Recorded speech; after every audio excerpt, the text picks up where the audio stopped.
All right, so I know everybody's excited about these new M1 MacBook Pros. You got the Pro and you got the Max, but thankfully, yes, I'm saying thankfully, delivery times have been pushed back a little bit, giving people more time to think about which one is actually right for you. So, guys, today we're going to talk about which one is really the one you should be buying, because obviously there are a lot of flavors, and you would think that with Apple creating their own silicon, there would be less options, but there are a ton of options for configuration of these things. So we're going to talk about it. Before we start, though, hit the subscribe button and click the bell so you don't miss. As we cover your favorite tech and video games, I'm Chris Grant Jr. It's the Grant and Geek Show. So let's dive right into it. And let me start off with these MacBook Pros by saying, if you're a consumer, you do not need this computer. For the first time in a long time, the Pro really means that it's for at least a prosumer. Everything else that the average Joe or Jane is going to be doing, the M1 can still handle fine. Maybe you need more RAM in your M1, get a 16 gig, maybe you got the base model, but M1 can still take care of most of your needs. This is going to be for prosumers, okay? So we got the Pro chip and we got the Max chip. The Pro is up to a 10-core CPU, 16-core GPU, 32 gigs, up to 32 gigs of unified memory. And then for the Max, we got a 10-core CPU, up to 32-core GPU, which is twice the amount of cores for graphics, and 64 gigs of unified memory, up to 64 gigs, which is obviously twice the amount. So we're going to talk about use case. And let me start off with screen size, actually. That's up to your preference. If you can work on 16 inches, do that, or 14 inches. I work on a 12.9 inch. iPad Pro, so it's really about what you can do with the real estate. There is no professional screen size. Some people can do professional work on an iPhone, and more power to them. But that's kind of up to you. That's going to be up to you. And if you're looking to save a penny, then the 16-inch I think starts at $2,400 versus the 14-inch starts at $1,999. So for those of you who do photo editing, in Lightroom, Photoshop, Pixelmator Pro, and the like, I'm going to recommend this base model $1999 M1 Pro. Even if you do light video editing with 1080p video or maybe one stream of 4K, I've tested multiple M1 devices, from the MacBook Air to the iPad Pro M1 to the Mac Mini. They all handle even multiple, like 2-3 streams of 4K with no overlays and graphics pretty well. So if you're working in 1080p, you're fine. If you're working in photos, maybe do the boost up to 32 gigs of RAM, as that will help with multi-layered stuff and running other tasks in the background and things like that. But M1 was already rocking it pretty well, and the M1 Pro is just going to give it that boost because you got the 16-core GPU, 10-core CPU, and up to 32 gigs of RAM. So I would recommend the spec bump for the RAM on the M1 Pro for people who are doing that kind of work. Obviously, Word document processing, Excel, and all that stuff, I think M1 still is your way to go. But the M1 Pro is going to be able to handle all of that. So that's what I would recommend for those types of users. But the most important spec that you're going to want to be keeping an eye out for is storage space.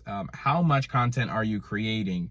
These have incredibly fast SSDs in it, up to 7 gigabytes per second. And once you start using these internal SSDs, if you fill that up and then have to go back to Thunderbolt, like external stuff, where you're getting pretty much half the speed, it's not going to be a fun time, especially working with video. Photos, not so much, but for video, you're going to want to make sure that you're getting a capacity that suits your needs, okay? Now let's talk about the next workflow, the work case type. If you're editing 4K video, multiple streams of 4K, and maybe doing some 3D graphics processing and some code, maybe stuff like that, I'm gonna have to recommend the Max as your base. Now, thankfully, you can get the Max processor in the 14-inch screen size, so you can still save a little bit of money if you're looking to keep costs down.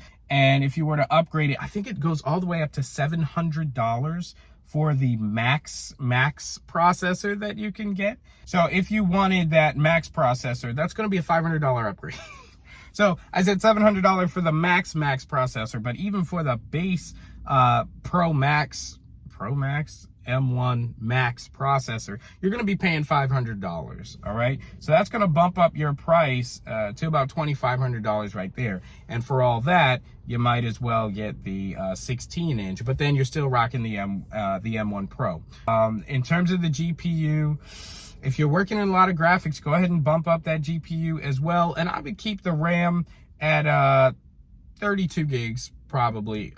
It's already twice what the M1s were having, and those were handling some 4K video as well. So you should be good to go in terms of that. Also, if you're doing compiling code, you may want to swap the graphics for more RAM. So get the 64 gigs of RAM in your device, and I think that'll really help you in terms of processing those type of workflows and stuff like that. But all these MacBook Pros are going to be able to, they're going to have all the ports and stuff, so you don't have to worry about anything like that. You got full-size HDMI, SD card reader, 3 Thunderbolt ports that also work for charging. The displays are all going to be the same, just in case you were curious about that. Besides the actual screen size, they're all 120 hertz mini LED. MagSafe is back on all of them. The better headphone jack, as far as I know, is on all of them as well, so you get you can have more powerful headphones, and the function key is on all of them. So you know how for a while they had the touch bar on certain models, and on the other models they didn't have them. So now touch bar is just gone in all the models. So and the notch is on. There's no escaping the notch. So love it or hate it, the notch is here to stay. I personally like it. So guys, honestly, M1 Max is for multiple streams of 4K overlays, multiple compiling of code, multiple 3D rendering projects.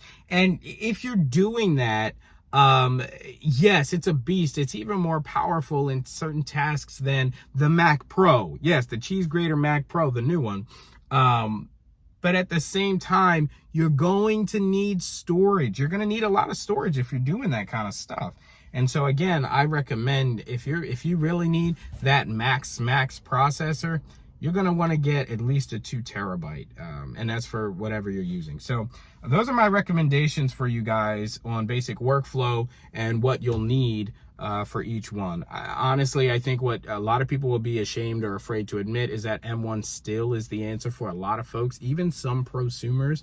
If you're just editing, if you're a YouTuber and you do one 4K video, maybe with an overlay here and there, M1 still floats your boat, honestly. Sorry. It's only when you get into multiple streams of 4K with color grading, overlays, processing, multiple things at once, that you're going to want to even get into the M1 Pro chips and Pro Max chips. So those are my 2 cents. We'll be doing more deep dives into these. I plan to get together with Bram Shank, Will Sigmund, all those guys, a lot of your favorite tech YouTubers I'll be talking to over the week, getting kind of feedback and reactions for what we actually think and what the industry, how the industry is going to react to this.